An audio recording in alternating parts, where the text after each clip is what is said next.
Tout d'abord, bonjour. Je ne sais pas si vous me voyez. Oui, c'est bon, ma vidéo est bien activée. Donc voilà, bonjour à tous et à toutes. Merci beaucoup d'être avec nous sur cette présentation, cette table ronde cet après-midi.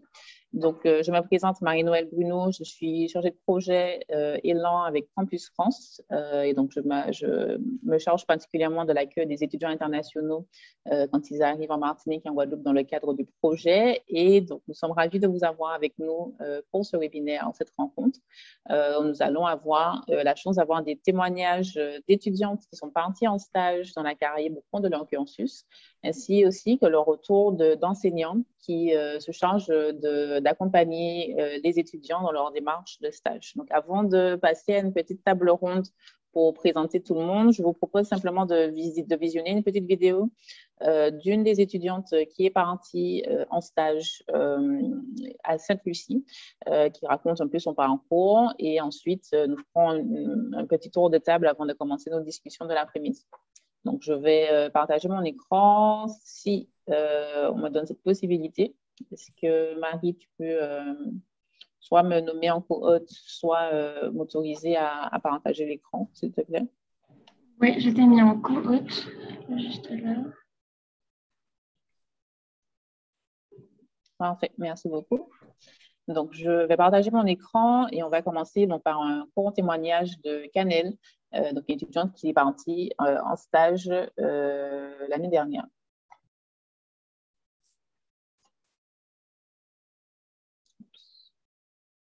Je vais recommencer par un je m'assure qu'on a bien le son.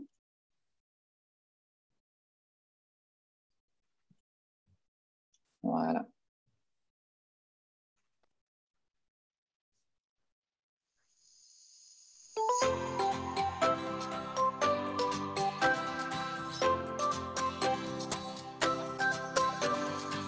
Bonjour à tous, je m'appelle Canel Hugues, je suis de Saint-Martin et je suis étudiante en M2, études culturelles et management, parcours interculturalité des mondes américano-caraïbes, à l'Université des Antilles, campus de Chilchère en Martinique.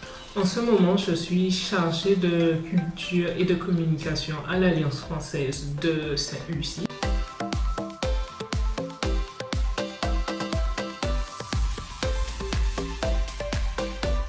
Avant de rejoindre Sainte-Lucie, j'ai eu l'opportunité d'effectuer un semestre d'échange à Iwimona, à Kingston, en Jamaïque.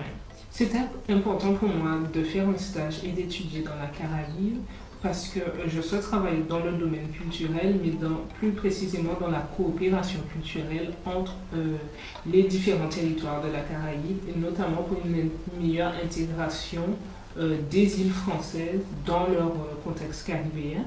Et c'était important pour moi d'aller en Jamaïque parce que c'est la Jamaïque, c'est un pays qui culturellement fait beaucoup rayonner notre région.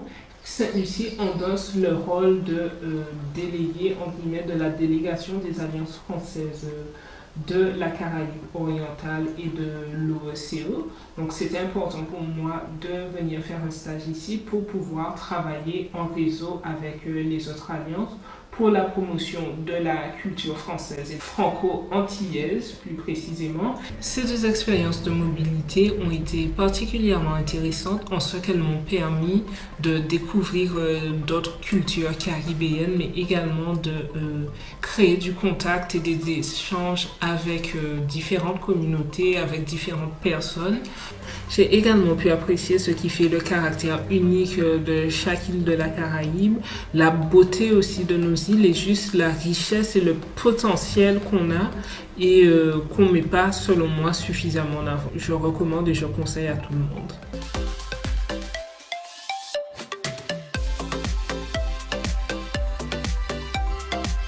Pour moi, la coopération, ça veut tout simplement dire construire des terrains d'entente pour favoriser les échanges, le dynamisme et la solidarité entre différentes communautés, entre différents territoires. Donc, c'est vraiment mettre l'accent sur ce qu'on a en commun et ce qu'on aimerait construire ensemble à partir de ce qu'on a en commun.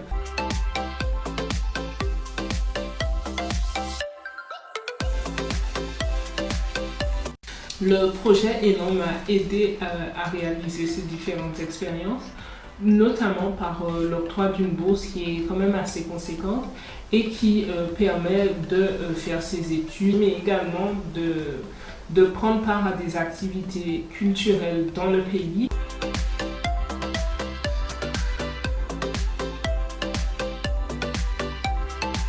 Être européenne pour moi dans la Caraïbe, c'est avoir ce côté très communauté, vraiment de construction de projets communs. Parce que bien sûr l'Union européenne, ça reste quand même l'organisation régionale la plus intégrée, et même si elle a beaucoup de défauts, ça montre qu'on est capable d'aller vers un avenir commun et de partager beaucoup de choses.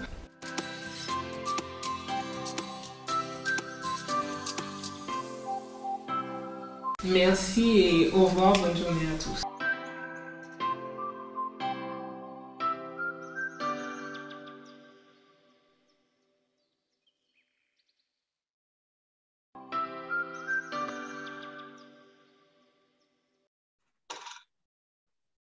Voilà, donc on a eu ce premier témoignage de Canel pour commencer notre après-midi sur la question des stages dans les Caraïbes anglophones. Donc Canel, vous l'avez compris, elle a eu l'occasion également d'étudier dans ce Caraïbes anglophone. Et donc voilà, on a ce témoignage d'une expérience qui était vraiment très enrichissante pour elle. Et donc on va continuer cet après-midi donc avec nos invités avec nous sur cette rencontre. Donc nous avons Alicia Roselet, qui était étudiante à l'Université des Antilles en troisième année de licence en langue étrangère appliquée, donc LEA, et qui a eu l'occasion de partir en stage à Trinidad pendant son cursus de LEA. Nous avons aussi Lauriane Lebiel, qui était étudiante à l'Institut l'INSPE, c'est-à-dire l'Institut de formation des professeurs en Martinique, et qui, dans le cadre de sa formation, a pu partir en stage à Barbade. Et donc ça, c'est le côté étudiant de cette rencontre cet après-midi. Et côté enseignant, donc nous avons avec nous sur cette table virtuelle M. Jean-Michel Netarom, qui est professeur au lycée dans le Caraïbe, ainsi que M. André Diaboa, également professeur au lycée dans le Caraïbe, qui est aussi en charge de la politique internationale et des stages de ce lycée. Et nous avons M. Charles-Marie Rennes, professeur au lycée de Châteauboeuf. Donc, on va commencer cette discussion avec quelques questions à nos étudiantes en particulier. Et ensuite, on verra un peu du côté établissement, du côté enseignement, leur retour sur ces stages des étudiants qui sont, on le sait, qui font de plus en plus partie des cursus de formation. De plus en plus de cursus proposent des stages obligatoires, parfois même des stages obligatoires en mobilité et parfois même des stages obligatoires en mobilité dans la Caraïbe. Ça a été le cas d'Alicia, qui pourra nous raconter son expérience à ce propos. Et ensuite, on aura un peu plus le côté, vraiment le côté enseignant et le retour des établissements. Donc, on va commencer avec Alicia et Lauriane. Donc, tout d'abord, je vous remercie de votre présence avec nous sur ces questions de stage dans la Caraïbe anglophone. Donc, on va commencer simplement par quelques petites questions pour savoir un peu comment vous présenter et savoir un peu comment ça s'est passé pour vous. Donc, peut-être on peut commencer avec Alicia. Donc, si tu peux simplement nous rappeler un peu les cadres, assez brièvement de ton stage, où es-tu parti en stage, dans quel type d'organisation, pendant combien de temps? Et ensuite, Lauriane pourra répondre à cette même question. D'accord. Bonsoir à tous. J'ai été en stage du coup à Trinidad dans une entreprise de production audiovisuelle. Et ce stage a duré 2 mois, de mi-octobre à mi-décembre de 2019. Et voilà. D'accord, très bien. Merci beaucoup, Alicia. Et Lauriane? Oui, bonjour. Alors, donc effectivement, j'étais en 2e année de master d'enseignement et je suis partie donc grâce au programme Élan à la Barbade à l'université des West Indies. Et donc, mes principales missions étaient, j'étais partie en tant qu'assistante de français, voilà, à la rencontre d'étudiants anglophones à la Barbade. Voilà. D'accord. Très bien, merci beaucoup. Donc, effectivement, donc Lauriane, puisque tu as commencé à nous parler de tes missions, est-ce que tu peux nous expliquer un peu donc les missions qui t'ont été confiées pendant ce stage et aussi un peu la démarche, pourquoi faire ce stage à la Barbade? Est-ce que tu connaissais déjà aussi l'organisation dans laquelle tu as fait ton stage? Est-ce que tu peux nous parler un peu de ces aspects-là? D'accord. Alors, principalement, déjà, mes motivations étaient la pratique de l'anglais, notamment dans la Caraïbe, parce que j'étais déjà précédemment partie avec Erasmus en Angleterre pendant un semestre. Et donc, j'ai choisi la Barbade, notamment pour pratiquer également, m'imprégner de l'enseignement, du domaine de l'enseignement. Et donc, j'ai pu principalement apporter mon aide au niveau de l'enseignement du français aux étudiants, donc qui avaient un niveau licence, on va dire, auprès des professeurs de français de l'Université de la Barbade, dont Madame Zamor, qui est doctorante en français qui enseigne. Et on a pu aider à la conception des séances, si je peux dire ça comme ça, des séances de cours de français. On a pu animer les cours, apporter notre aide aux étudiants, mais aussi aux professeurs. Voilà, ça m'a permis de découvrir le métier et d'approfondir ma fonction également d'étudiante. Voilà. D'accord. Et comment ça s'est passé, ton intégration au sein de l'équipe? Donc, tu as parlé des professeurs avec qui tu travaillais. Donc, comment ça s'est passé pour toi de pouvoir t'intégrer dans une équipe déjà en place dans un pays étranger de surcroît? Alors, ça s'est passé sans aucun problème, puisque Madame Zamor, elle est martiniquaise comme nous. Donc, elle nous a très bien accueillis, sans aucun problème. On a rencontré d'autres professeurs aussi et, ils nous ont intégrés de façon assez naturelle aux cours qu'ils avaient déjà préparés. On ne s'est pas senti rejeté ou mis à l'écart parce qu'on ne connaissait pas du tout le domaine de l'enseignement, mais on a pu participer. Et également en tant qu'étudiant, puisque les étudiants ils avaient à peu près mon âge, c'était assez fluide en fait. La communication, la découverte, que ce soit de la Barbade ou de la Martinique, à travers les cours, à travers les échanges. Donc, pour moi, ça s'est très bien passé. Ça a été très, très, très enrichissant. Plus sur le côté, justement, humain. Donc, on a pu vraiment échanger sur nos îles et sur la langue aussi, principalement. Voilà. D'accord, super. Ça avait vraiment l'air très enrichissant, justement, de pouvoir avoir un peu cette double casquette aussi. Si. Surtout dans un système qui n'est pas du tout comme le système français. C'était très intéressant d'observer. On a pu aussi participer à des cours, mais en établissement du second degré, donc en lycée et collège. Donc, on a pu non seulement observer, mais participer sans avoir justement prévu de participer. On a participé de façon naturelle et puis pris le relais aussi au niveau des cours auprès des élèves, les plus jeunes. D'accord, très bien. Ça va vraiment très intéressant. Alors, du coup, même question à Alicia, un peu plus sur les détails des missions qui t'ont été confiées, sur ton intégration aussi au sein de l'équipe. Comment ça s'est passé? Alors, en troisième année de LEA, du coup, le stage il est obligatoire à l'étranger, du coup. Et sachant que c'est en Guadeloupe, l'intitulé de la formation, c'est langue étrangère appliquée dans l'espace Caraïbes-Amérique. Donc, on devait faire un stage soit dans la Caraïbe, soit dans l'Amérique, mais en anglais ou en espagnol. Et l'objectif principal du stage n'avait pas de secteur spécifique à avoir, mais l'objectif du stage, du coup, c'était la pratique de la langue. Et moi, en l'occurrence, c'est la langue anglaise. Du coup, ma recherche de stage a été longue parce que jusqu'au bout, j'ai entre guillemets galéré pour trouver un stage parce que j'ai cherché par mes propres moyens, mais j'ai fini par trouver. Et l'intégration à l'entreprise était plutôt simple puisque c'est une petite entreprise et je logeais chez ma tutrice. Du coup, c'était déjà un avantage. D'autre part, ils sont venus, l'entreprise est assez petite. Du coup, il y avait le patron et ma tutrice. Et c'est eux qui sont venus me récupérer à l'aéroport. Du coup, dès mon arrivée, les liens avaient déjà été créés et tout. On a pu échanger. Et voilà, et lors de mon premier jour de stage, on m'a indiqué les missions que j'aurais à accomplir. Il faut savoir que je n'avais pas de, comment dire, poste précis. Et je n'avais pas non plus de mission à terme. Je n'avais pas d'objectif à atteindre. Du coup, j'ai pu toucher un peu à tout, sachant que c'est une entreprise de production audiovisuelle. J'ai pu faire du montage, j'ai pu assister quand on allait en déplacement pour des tournages à la caméra, au micro, etc.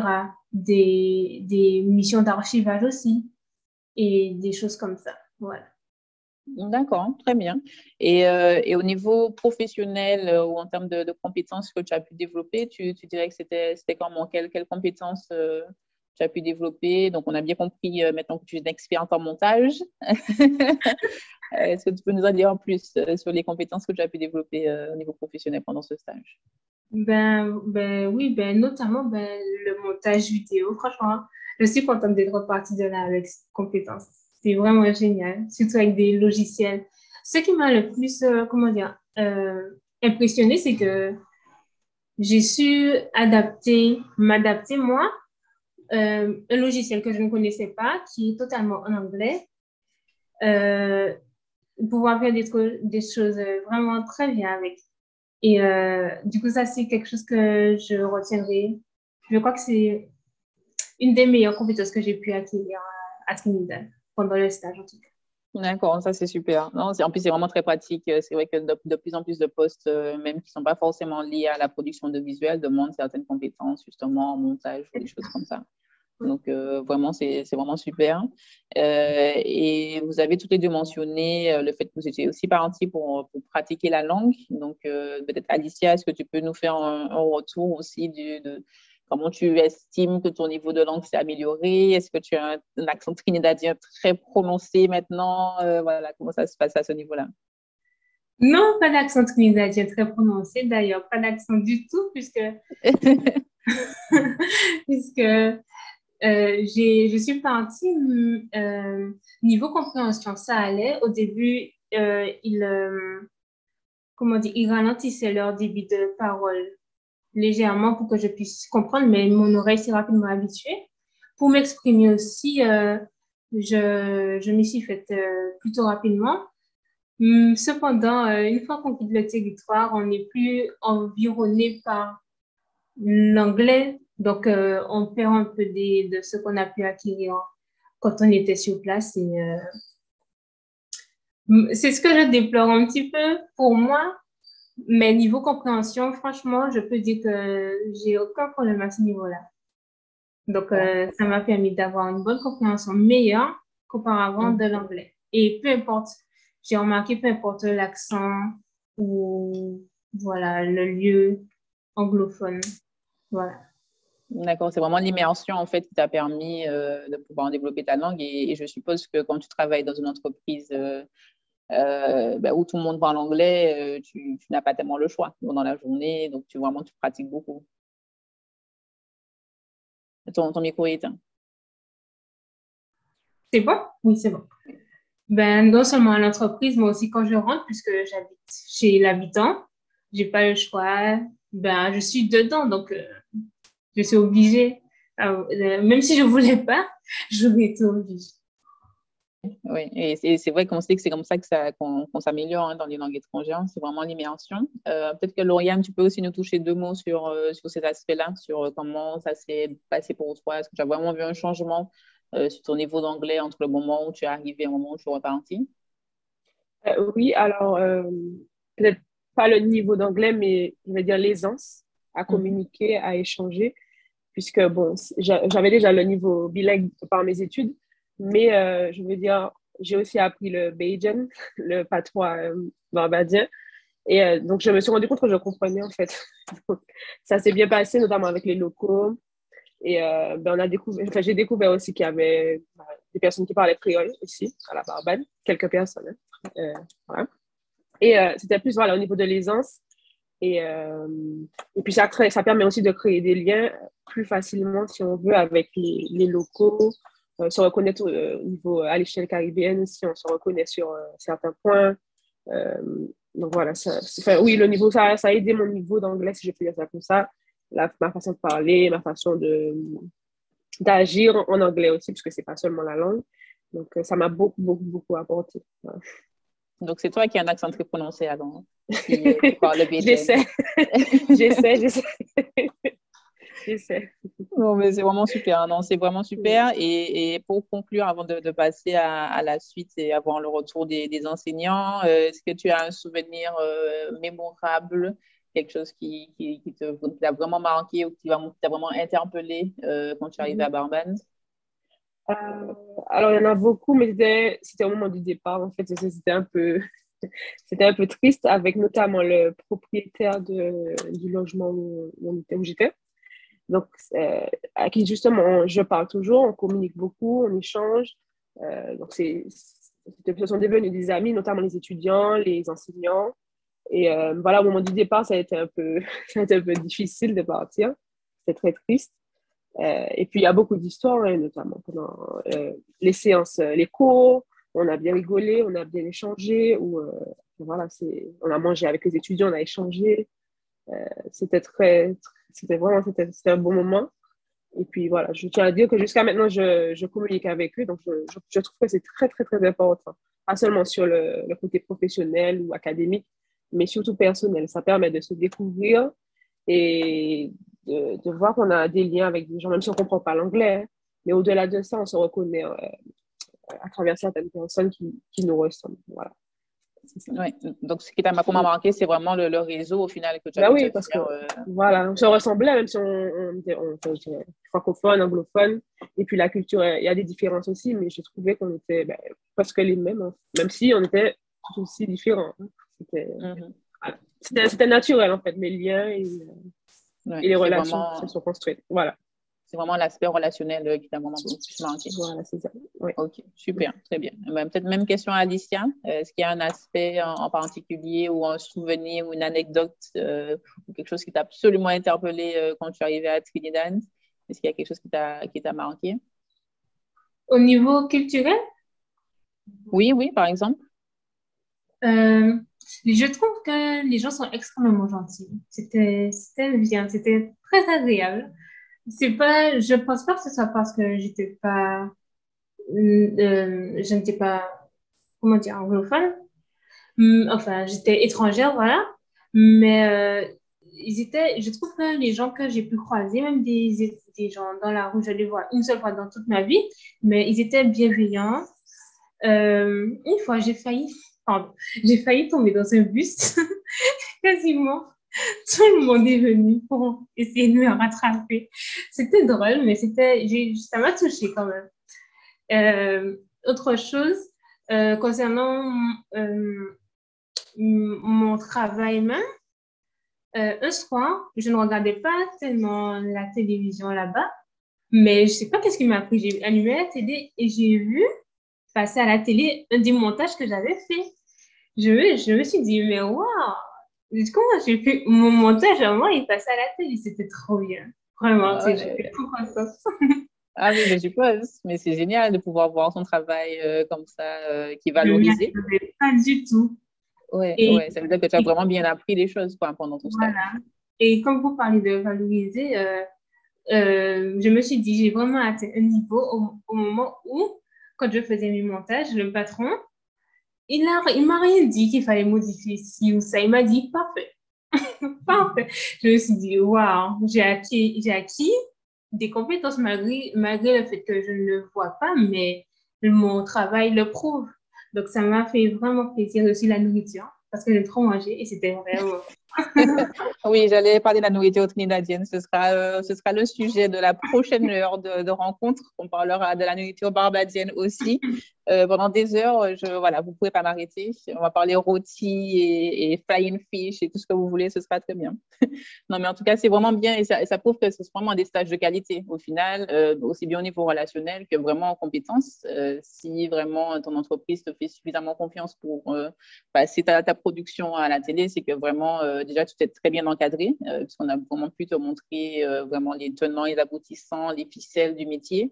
Au point où voilà, tu as vraiment pu acquérir des compétences. Et de ce que je retiens de ce que vous me dites toutes les deux, c'est aussi vraiment le côté relationnel, partir à la découverte de l'autre et découvrir de nouvelles choses. Et je pense que c'est aussi vraiment des choses qui sont importantes dans ces mobilités de stage au final.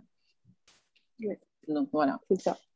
Mais c'est super. Mais je vous remercie toutes les deux, mesdames. Restez avec nous pour la suite. Donc, on va, avant de passer donc au côté plutôt enseignant de cette rencontre, on va regarder une autre courte vidéo, donc cette fois-ci d'Alissa. Donc, Alissa qui a effectué, elle, un stage à Saint-Kitts-et-Nevis. Donc, on va regarder son témoignage et ensuite, on va passer à la suite. Donc, pareil, je vais repartager mon écran et on regarde sa vidéo.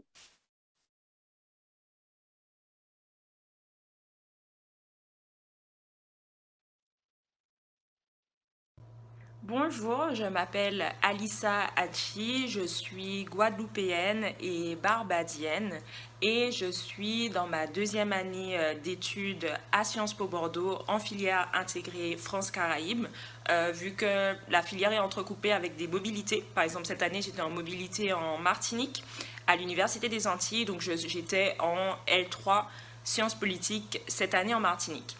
Et actuellement, je suis en stage à l'Alliance française de Saint-Kitts-et-Nevis, donc je suis actuellement à Saint-Kitts.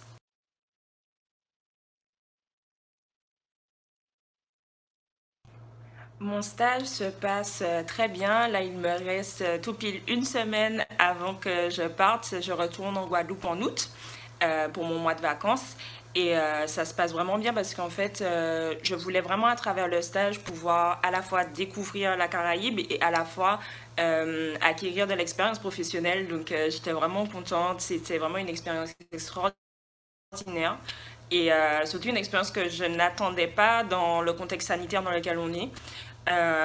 J'ai quand même pu voyager pour venir sur mon lieu de stage. Donc vraiment, ça s'est passé très très bien. Et au niveau des missions, donc j'ai eu beaucoup de missions assez diverses. On a appris il fallait organiser des activités culturelles ainsi que sensibiliser le maximum de personnes à la langue française. Donc ça pouvait inclure des ateliers pour enfants. Je suis venue avec une camarade de classe qui s'appelle Lucie Mougeot et avec elle on a pu mettre en place des ateliers fables pour enfants avec les fables de Jean de La Fontaine. On a aussi fait des programmes de sensibilisation dans les écoles, donc j'ai pu aller dans deux écoles primaires ici pour faire une introduction au Goka par exemple. On a organisé aussi des événements culturels pour les membres de l'Alliance française.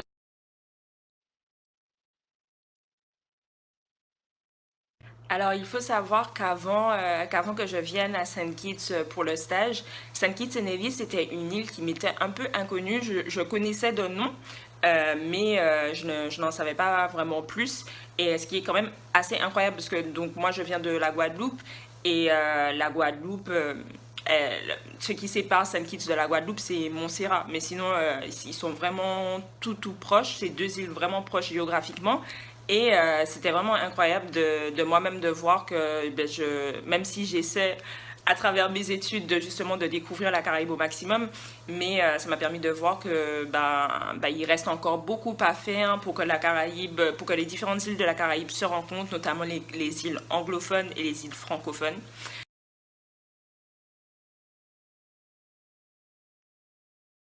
Le projet Élan m'a énormément aidé à réaliser cette expérience, à réaliser ce stage, parce que du coup, j'avais 700 € par mois de bourse Et ça, notamment, ça me permettait de payer le loyer, parce que j'avais un loyer à payer. Ça me permettait j'avais une voiture à disposition aussi, avec l'Alliance française à Saint-Kitts-et-Nevis. Donc, ça me permettait de payer pour l'essence, de payer pour les courses, et aussi de pouvoir, voilà, de ne pas être trop serré, pour pouvoir participer à des activités culturelles, pour pouvoir sortir, pour pouvoir visiter, pour pouvoir voir et vraiment découvrir pleinement et de manière confortable.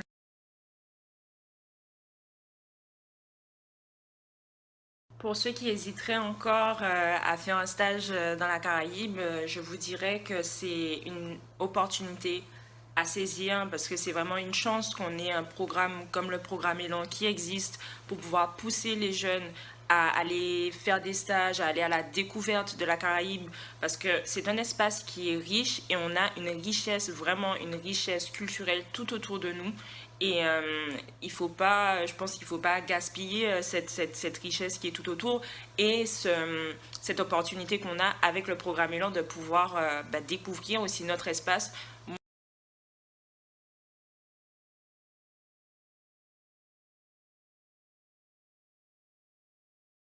Voilà, donc on avait la vidéo d'Alissa donc qui nous a parlé de son stage, de sa possibilité de découvrir Saint-Kitts-et-Nevis qu'elle ne connaissait pas du tout. Et d'ailleurs, une dernière question à Alicia et Lauriane, avant de partir en stage, est-ce que c'était des destinations que vous connaissiez? Peut-être Lauriane, est-ce que tu connaissais déjà Barbade, tu t'es déjà allée? Alors, pour la Barbade, en fait, j'y étais jamais allée. Enfin, j'y étais jamais restée aussi longtemps, mais j'étais partie en croisière un an avant ça. Et quand j'y étais, en fait, pour la petite histoire, j'avais rencontré un chauffeur de taxi et puis je lui avais dit, il m'avait donné sa carte pour quand je revenais. Je lui ai dit, je vais revenir l'année prochaine. J'ai dit ça, je l'ai dit comme ça, en pensant vraiment que j'allais revenir ou pas. C'était pas, je savais pas comment, en fait. Et puis, s'est présentée l'opportunité Élan et puis j'ai pu y retourner juste un an, juste pile poil après, un an après, sans savoir même que j'allais y retourner. Et j'étais très, très, très, très, très, très contente d'y aller parce que j'avais toujours voulu visiter la Barbade. J'avais visité Trinidad et les autres îles, mais pas la Barbade. Voilà, c'est ça. D'accord. Donc, tu as pu visiter plus avant et oui, rencontrer plus de personnes pendant cette Voilà, plus de personnes. Et puis rester plus longtemps, voilà. Très bien, très bien. Merci bien. Et Alicia? Oui, pour ma part, j'avais déjà été à Trinidad il y a très longtemps quand j'étais enfant. Et il y a des choses qui m'avaient marqué que j'étais d'ailleurs contente d'avoir revu. Ça, franchement, c'était bien. Oui, je connaissais Trinidad. D'accord. Et tu as découvert quand même d'autres choses à Trinidad. Je suppose que c'est pas pareil quand on est en stage ou quand on est enfant ou en tourisme, en tout cas. C'est sûr. Ben, déjà, les moyens de transport, quand j'avais été, je me rappelle, on voyageait en voiture. Là, je prenais le bus. J'étais soumise aux mêmes conditions que les locaux, quoi. Donc, c'est vraiment une expérience complètement différente. Très bien. Merci beaucoup, Alicia. Donc, on va passer à nos enseignants et aussi aux messieurs de cette table ronde cet après-midi. Donc, Monsieur Ditarom du lycée Nord-Caraïbe, on a présenté tout à l'heure, et aussi Monsieur Diabora également du lycée Nord-Caraïbe et Monsieur Marie-Reine du lycée Châteauboeuf. Donc, j'aurais quelques questions aussi à vous poser, notamment sur vous, de votre point de vue. On va peut-être commencer avec les lycées Nord-Caraïbe. De votre point de vue, quelle est vraiment cette plus-value en fait à partir en stage déjà en mobilité? On sait déjà qu'il y a beaucoup de stages qui sont obligatoires. On peut les faire sur son lieu d'études ou on peut aussi parenter en mobilité. Déjà, ça, quelle est la plus-value de parenter en mobilité pour faire son stage? D'accord. Alors bonjour, je m'appelle Jean-Michel Nitarom. Merci pour l'invitation. Je vais commencer. Donc, effectivement, les plus-values pour les stages sont de deux ordres. Hein. Déjà, pour les enfants eux-mêmes, pour les apprenants, mais aussi pour nous, pour notre établissement, ça a aussi une plus-value, enfin même plusieurs plus-values. Alors, concernant les étudiants, effectivement, on le voit avec les témoignages d'Alicia, de Lauriane et d'Alissa, on le voit très bien dans leurs yeux, dans leur tête.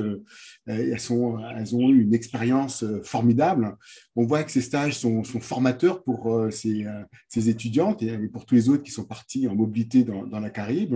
On a vu que leur niveau de langue s'est amélioré. On le voit tout de suite quand ils reviennent, quand ils parlent en anglais ou en espagnol, ils ont un excellent niveau. Au niveau des compétences professionnelles, pareil, hein, on l'a vu avec l'exemple d'Alicia, qui a pu voir à la télévision son propre travail, et bien dans les autres aussi, hein, ce transfert de technologie permet à ces enfants, à ces jeunes apprenants de se développer, d'avoir un comportement professionnel, mais aussi très important au niveau de leur bien-être. On voit qu'ils ont une confiance en eux, ils ont une estime d'eux-mêmes, et ça leur permet, ça leur ouvre les yeux, ça leur donne la volonté de poursuivre par la suite une carrière, pourquoi pas, au niveau international. Ça, c'était pour les jeunes. Maintenant, pour l'établissement, ou pour la Caraïbe en tout cas, enfin pour l'établissement et la Caraïbe, ça permet de comprendre, de connaître, d'échanger entre pairs, entre élèves, d'avoir ce transfert de technologie qui, par la suite, peut nous donner des idées de développement. Et plus on va pouvoir s'échanger entre nous, plus ça va nous donner des idées de projets, de création pour faciliter les échanges entre les élèves. On parlait tout à l'heure de ces jeunes qui cherchaient de logements, qui sont logés chez l'habitant. Eh bien, effectivement, ça nous fait penser que pourquoi pas monter une association de familles qui seraient prêts à accueillir nos jeunes afin de faciliter leur insertion, afin de faciliter la mise en place du stage. Autre chose positive à rappeler une des étudiants sur les sites exceptionnels, effectivement, quand on voit des îles comme la Barbade, la Martinique, d'ailleurs, la Martinique, on peut le dire, on a été au niveau de l'UNESCO, je crois qu'on a été biosphère, réserve naturelle biosphère. Donc, tous ces avantages-là sont des patrimoines à mettre en valeur. Et donc, connaître les autres îles, connaître le patrimoine de chacun, c'est aussi pouvoir mieux diriger nos projets, adapter nos projets vers ces sites exceptionnels tout en les préservant. L'autre avantage de travailler dans la Caraïbe, c'est au niveau de l'éco-responsabilité.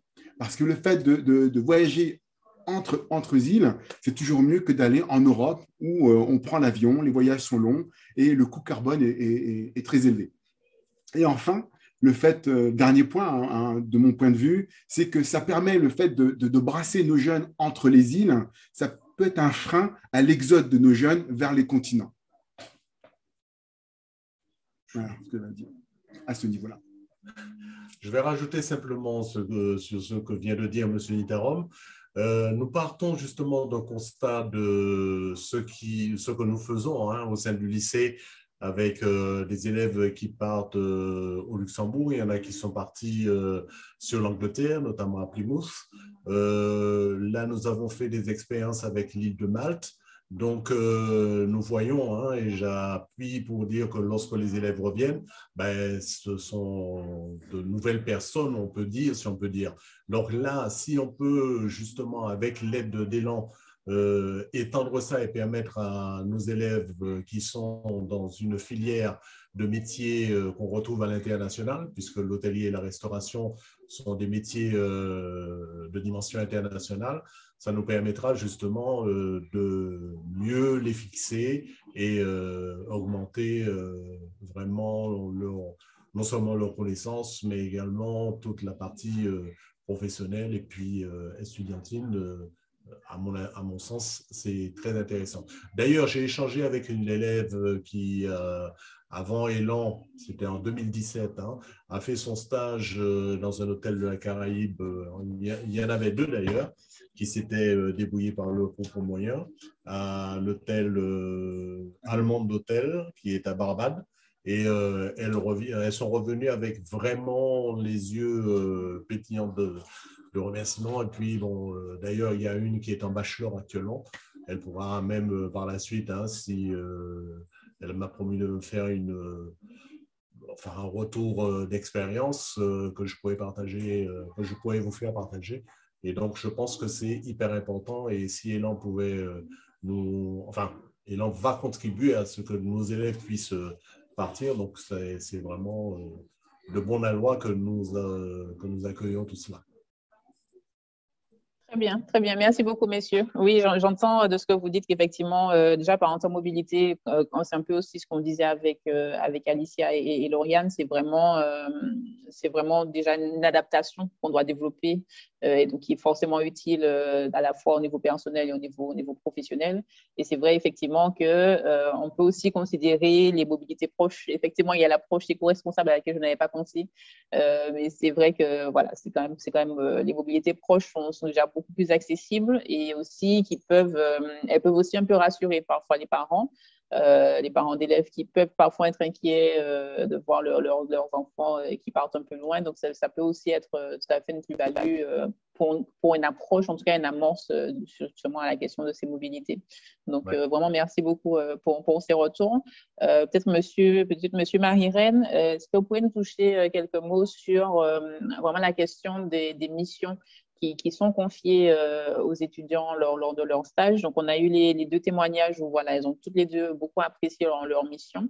Est-ce que généralement, dans l'expérience que vous avez, les missions sont vraiment bien adaptées aux attentes des stagiaires? Est-ce que vraiment tout le monde a vraiment l'occasion d'apprendre autant de choses que nos deux étudiantes ont eu l'occasion d'apprendre?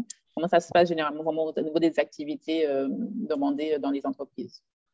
Alors, je veux juste revenir sur quelque chose qui m'a beaucoup frappé et touché dans le témoignage des deux jeunes qu'on a vus, là, des étudiants qu'on a vus, c'est leur enthousiasme et leur motivation. C'est quelque chose que je trouve c'est la base de tout, en fait. C'est quelque chose qu'on retrouve le sourire, la motivation, l'envie, finalement, d'aller dans la Caraïbe, d'apprendre, de faire, de regarder, de découvrir.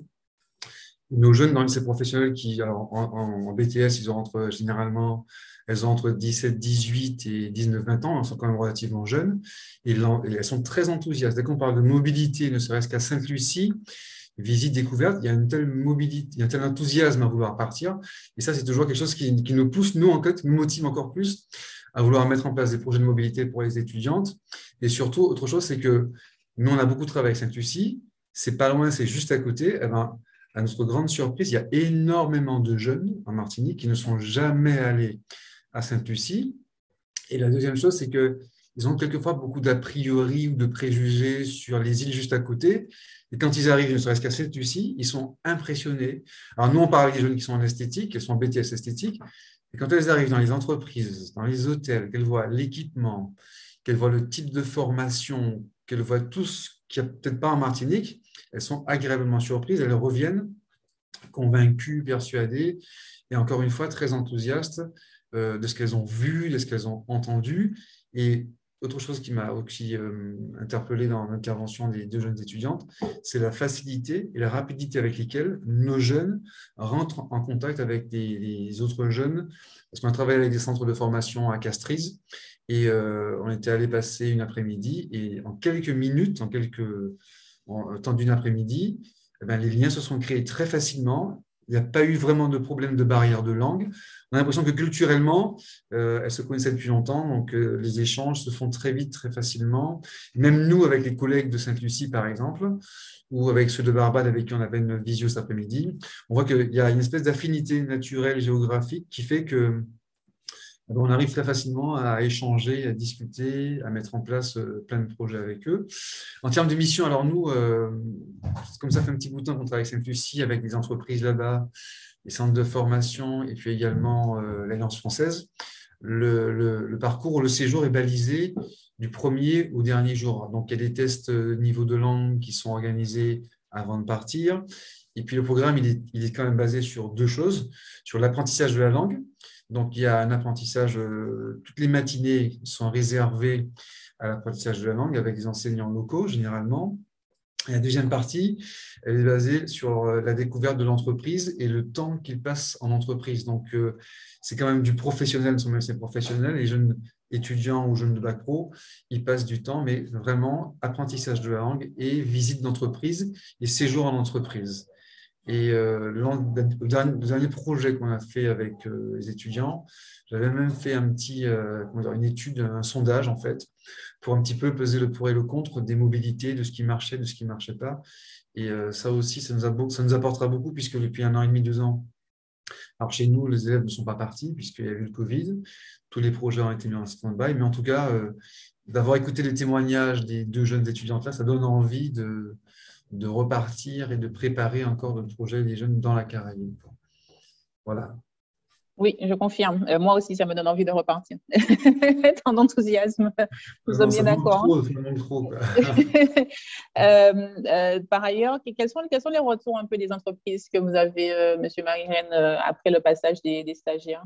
Alors, je ne vais pas vous mentir, avant de partir, même si on fait un travail d'apprentissage de la langue, le niveau de nos jeunes, il est quand même relativement… Voilà, il n'est pas très élevé, en fait. Et l'objectif de ces stages et de ces visites dans la Caraïbe, dans les pays anglophones, c'est d'abord apprendre à parler anglais. C'est l'objectif, il est là. Parce que nos jeunes, ils ont des examens en fin d'année, ils ont des CCF à passer. Donc, il y a le côté, bien sûr, c'est enthousiasmant, mais il y a quand même un côté, il y a d'abord la pédagogie, et puis il y a l'examen aussi en fin d'année qu'il faut qu'ils réussissent. Donc, l'objectif, il est là aussi. Il y a un objectif qui est de réussir un examen, un CCF, d'avoir un diplôme à la fin. Et comme il y a des épreuves d'anglais, donc l'objectif, il est là aussi.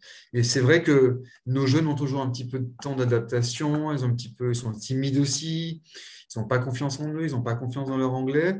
Donc, il faut quand même un jour ou deux ou trois même pour s'adapter, pour prendre ses repères, pour découvrir l'entreprise. Mais comme le disaient aussi les étudiants tout à l'heure, l'accueil dans les entreprises, il est extraordinaire. Je veux dire, il y a des grandes boîtes à Sainte-Lucie avec lesquelles nos jeunes ont travaillé. Et quand ils arrivent, franchement, ils sont au bout de 2-3 jours, ils sont à l'aise. Et pareil, quand on y va, au bout de 3 jours, on dit ça s'est bien passé, on dit ouais, ça se passe très bien. Ben, le retour il est positif. Et donc, du coup, ils sont même s'ils ont des problèmes parfois de compréhension, il faut le dire, parce que apprendre une langue, même si on a fait des cours le matin pendant 1 semaine ou 2 semaines, c'est avec la pratique que ça vient. En tout cas, en termes d'expérience, les jeunes, ils en tirent beaucoup et les entreprises sont contents de recevoir de jeunes Martiniquais, de leur montrer ce qui se passe à Sainte-Lucie. Et le retour est généralement positif.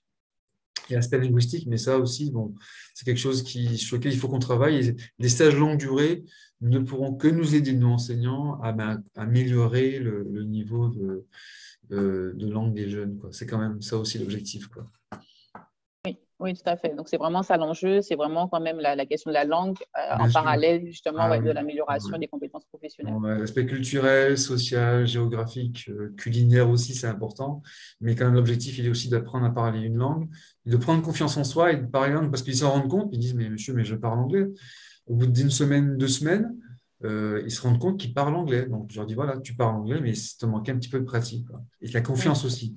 C'est ça, c'est ça. Très vite, les jeunes développent une espèce d'autonomie d'apprentissage de la langue. On a l'impression qu'ils bloquent quand ils sont en cours, dès qu'ils arrivent, je ne sais pas, je ne parle plus. Et là, en 1 semaine, 10 jours, il y a un déclic, il se passe quelque chose, quoi, en fait. C'est ça, quoi. Ça revient un peu aussi aux questions de soft skills dont on parlait, vraiment d'adaptation, de prise comme de disait confiance en le soi. collègue, ça nous permet à nous aussi de nous remettre en question dans notre pédagogie, dans notre pratique au quotidien, dans ce qu'on fait, dans ce qu'on essaye de faire. Et ça nous permet aussi de prendre du recul, parce qu'on va aussi dans les écoles, on assiste à des cours là-bas, on voit un petit peu comment ça se passe. Les jeunes, nos jeunes en tout cas, ils assistent à des cours dans les centres de formation, ils regardent comment ça se passe, et ils ont aussi un regard sur leur apprentissage de la langue, sur l'apprentissage en général. Très bien, oui, oui. Donc, c'est vraiment ça, c'est vraiment tous ces aspects dont on parle. Voilà, quand on parle de stage, on ne parle pas simplement de compétences professionnelles, même si on a bien compris que c'est très important. On parle aussi de tous les aspects, des aspects relationnels et bien sûr des aspects linguistiques d'amélioration des langues. On est tout à fait d'accord et vraiment, il y a vraiment une différence. C'est vraiment ça, je pense, le message qu'on veut faire passer, c'est qu'il y a vraiment un impact sur le développement justement de ces compétences avant et après ces stages. En termes d'épanouissement, d'émancipation, on est parti avec des jeunes aussi à Sainte-Lucie de 15-16 ans. Très rapidement, ils sont autonomes. On leur donne des petites missions très courtes. Ils partent de l'hôtel, ils vont à Castries par leurs propres moyens. Ils arrivent à se débrouiller, à prendre le taxi, à demander des directions. Alors que si on fait ces mêmes activités en cours de façon un peu formatée, c'est moins fun en fait. Là, il y a un côté, j'apprends la langue, mais dans un univers authentique, c'est ludique, c'est marrant et c'est génial en fait. C'est ça en fait. Ouais, c'est ça. Non, ouais. Mais très, très bien, merci beaucoup, Monsieur Marie-Reine. Juste une petite dernière question aux collègues du lycée Nord-Caraïbes avant de répondre aux questions. Donc, j'avais une question dans le chat. D'ailleurs, j'en profite pour rappeler, voilà, que si vous avez des questions, n'hésitez pas à les écrire dans le chat et nous y répondrons tout de suite. Ma dernière question, c'est vraiment sur le côté valorisation du stage, au retour du stage. Donc, peut-être M. Diaboa peut répondre à cette question.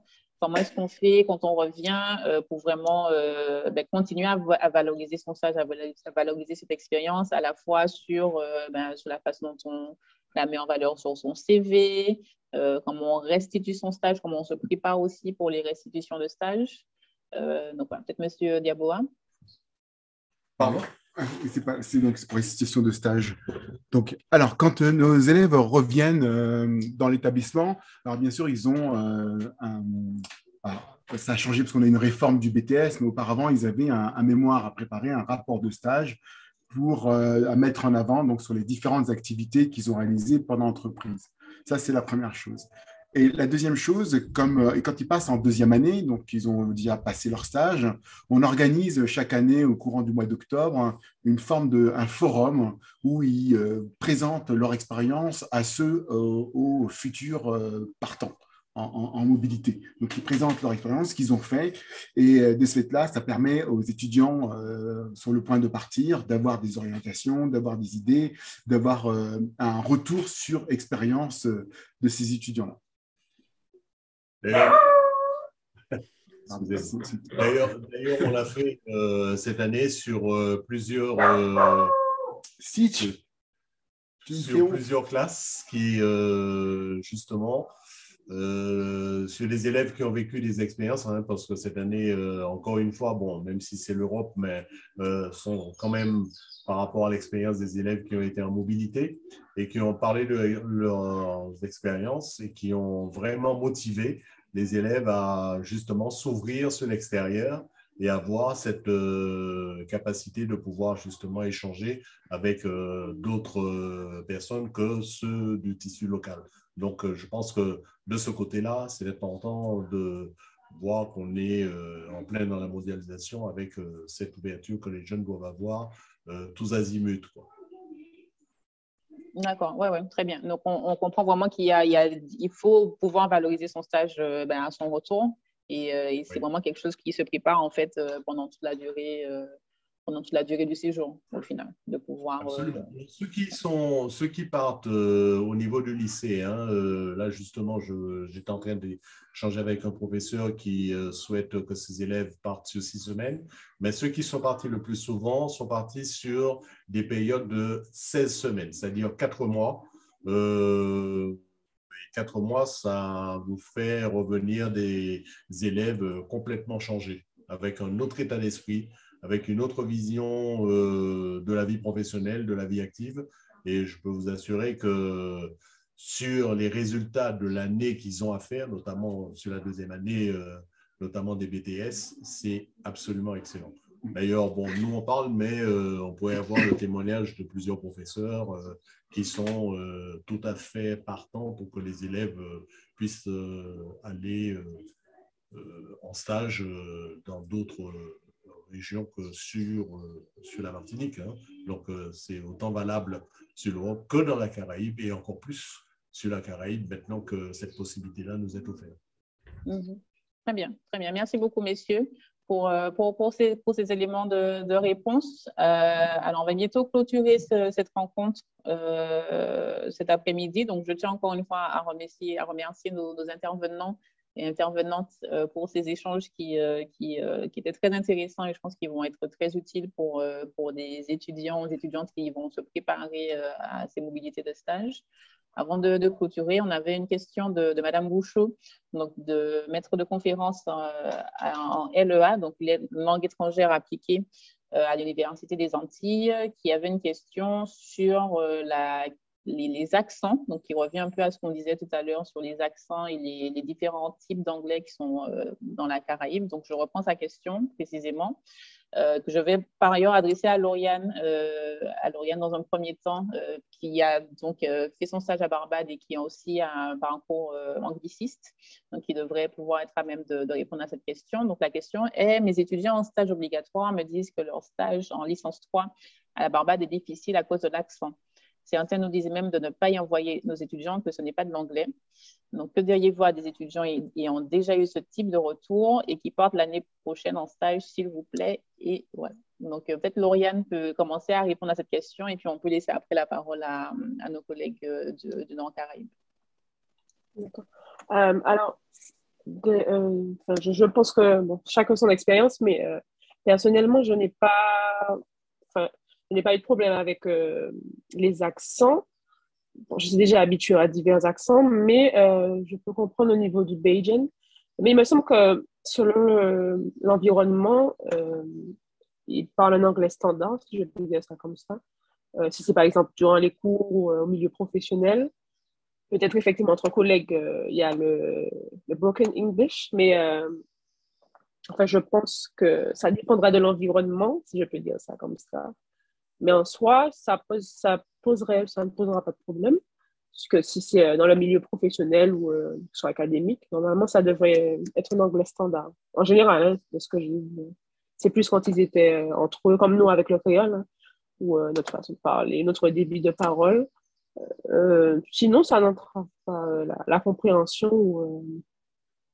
Voilà. C'est selon mon expérience. Après, je peux comprendre. D'accord. Oui, merci Lauriane. Peut-être Monsieur Nitarom, si vous avez des éléments de réponse. Pour avoir aussi fait des mobilités, hein, des mobilités Erasmus à l'extérieur. Effectivement, moi je pense que ce qui est important, c'est que l'anglais soit parfait. Après, l'accent, c'est autre chose. L'anglais, il y a plusieurs anglais, hein, que ce soit un Indien qui parle, un Africain ou un Saint-Lucien ou un Martiniquais qui parle anglais. Les accents, il y en a dans tout le monde a des accents. Moi, même en créole, j'ai un accent et ça m'empêche pas de parler créole. Les gens me comprennent. Ce qui est important, c'est que la langue, enfin le parler soit correct, qu'il n'y ait pas d'erreur ou de faute. Je pense que non, l'accent ne doit pas être… au contraire, il faut habituer son oreille à s'adapter à plusieurs formes d'accent et ça rend plus facilement après la compréhension. Moi, j'ai eu le problème en Irlande, effectivement, au départ, c'était très difficile de comprendre les Irlandais, mais au bout de 2-3 jours, on a compris les petites nuances et les différences, et ben, c'est un enrichissement de plus, ça ouvre la palette des langues. Oui, très bien. J'aurais plutôt tendance effectivement à être d'accord avec vous, Monsieur Nitarom. Voilà, il existe différents accents. Il me semble même que dans le cadre de référence des langues, donc la façon d'évaluer son niveau en langue avec les différents niveaux A1, A2, etc., la compréhension de différents accents fait aussi partie de la possibilité de s'évaluer justement en langue. Donc plus on comprendra des accents différents, mieux on maîtrisera une langue. Donc, je serais effectivement plutôt d'accord avec ces éléments. On a une question d'Abraham Alexander qui nous demande s'il existe des stages pour les anglophones en Martinique. Donc, ça, c'est peut-être une question à laquelle je peux répondre, sauf si M. Diaboa ou M. Nitarom, vous voulez y répondre. Non? Bon, pas de souci. Donc, on ne vous entend pas, M. Nitarom. Oui, c'est que on a essayé, on a fait… Ah, j'ai pas le micro? Si, j'ai le micro. On a fait des tentatives, hein, mais il y a 5 ou 6 ans, pour faire des mobilités entrantes sur la Martinique dans le secteur de l'hôtellerie-restauration. Et c'est vrai que les professionnels de l'hôtellerie-restauration, peut-être que ça a changé aujourd'hui, hein, peut-être recommencer l'expérience, mais à l'époque, étaient réticents à recevoir des étudiants qui n'avaient pas au moins ce niveau B1 en français. Et ça, c'est une barrière, c'est vraiment une gêne pour nous. Et on essaye de casser ça. Et donc, on a un projet en ce sens pour inciter les entreprises à accueillir les élèves venant de l'extérieur. On a fait une expérience, hein, plusieurs expériences d'ailleurs, puisque jusqu'en 2018, nous avions un accord avec le Sir Arthur Lewis College de Sainte-Lucie. Et nous avions accueilli des élèves de Sainte-Lucie qui sont venus justement dans le cadre du BTS Hôtellerie-Restauration faire leur formation chez nous. Donc, elles étaient 2, je crois, qui ont fait durant 2 ans leur formation chez nous. Il y a d'ailleurs une qui est même restée en Martinique. Nous avons eu également des élèves qui venaient de Saint-Domingue. Donc, Je pense que le lycée est assez ouvert là-dessus. Maintenant, je ne pourrais pas me prononcer à la place de la direction du lycée, mais il y a une section allophone au sein du lycée et je pense que ça peut être possible. Bon, on va se renseigner davantage et puis s'il le faut, Mme Bruno, on vous en dira davantage. Très bien, très bien. Merci bien pour ces éléments. Si moi, je peux répondre au niveau d'élan, donc effectivement, on accompagne les étudiants qui recherchent des stages, y compris en Martinique. La seule difficulté, en tout cas pour le moment, sur les stages pour les anglophones, donc d'une part, effectivement, il y a le niveau de français qui est exigé pour la plupart de ces stages. Donc ça, c'est vraiment tout domaine confondu. D'autre part, c'est vraiment la question du statut, en fait. Dans le système français, quand on est stagiaire, c'est qu'on est étudiant. Et parfois, en fait, les calendriers ne correspondent pas forcément avec les calendriers donc, de l'université, en particulier de l'université des West Indies, qu'il n'y a pas forcément des temps prévus dans les cursus pour faire des stages. Et souvent, ce sont les étudiants qui souhaitent faire des stages pendant les vacances, pendant les grandes vacances. Et c'est vrai que parfois, c'est peut-être un peu compliqué pour les entreprises d'accueillir des stagiaires pendant ces temps qui souvent sont des temps un peu calmes dans les entreprises. Mais en tout cas, c'est tout à fait possible et je vous invite, Abraham Alexander, à aller sur le site elan-interreg.org. Dans notre section stage, il est possible de remplir un formulaire pour nous informer de vos besoins de stage et on peut essayer avec vous de vous accompagner pour chercher et trouver votre stage. Donc, ça peut être possible. Voilà. Merci beaucoup pour ces questions. Donc, je propose qu'on clôture cette table ronde cet après-midi. Donc, encore une fois, un grand merci à nos intervenantes et intervenants pour cette table ronde, encore une fois, qui, je pense, était très, très enrichissante. Les replays seront disponibles sur la plateforme du salon. Donc, si vous voulez en parler autour de vous, si vous avez raté quelques sections de cette table ronde, voilà, les replays seront bientôt disponibles. Et donc, je ne peux que clôturer en vous invitant à nous rejoindre pour la prochaine table ronde, également sur les aspects de stage en mobilité dans la Caraïbe. Donc, cela aura lieu ce samedi de 10h à 11h, donc heure de Martinique. Et cette fois-ci, on aura plutôt les avis des entreprises, les avis des chambres de commerce, vraiment tout sur toutes ces questions de stage en mobilité dans la Caraïbe, avec quelques conseils aussi aux étudiants qui cherchent des stages. Donc, Madame Bouchot avait une dernière question. Alors, il faudra simplement communiquer à vos étudiants pour qu'ils puissent assister au salon. Il faudra simplement leur communiquer le lien du salon pour qu'ils puissent s'inscrire et donc participer à cette table ronde. Très bien. Bon, mais je vous remercie. Un grand merci à tout le monde, à nos intervenants, à nos interprètes, à notre public aussi. C'est un bon après-midi. Je vous dis à samedi. Merci beaucoup.